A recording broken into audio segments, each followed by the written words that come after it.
ug biya. Kini nga gasa siguro kung kinsa si Jesucristo atong hari, atong labing halangdon nga sordote o atong manunubos. Apagi karong gabi una, buhatag mi og sugilanon bahin sa ikaupat nga gasa. Gasa nga dili madala sa pamilyo, pero gasa nga ana matag usaha nato.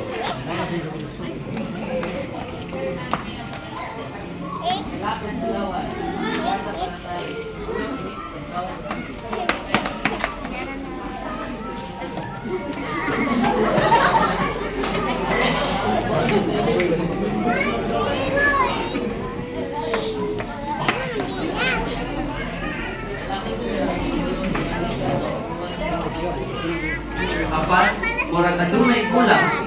Kung sa gasa ang mahimong ihatag nato ang Jesucristo karon.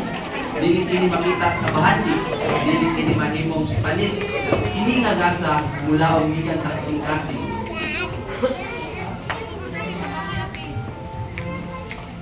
Karon ang hihatag ang gasa. Dili mulawan, dili insiso, dili segura. Apan ang gasa sa maabot na full-time missionary.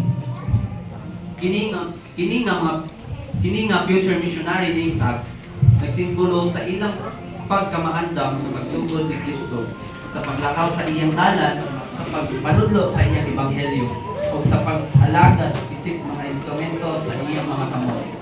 Sama sa tulo kamahalamon nga tawo, mga nga mibaktas paglayo aron ihatag ilang gasa.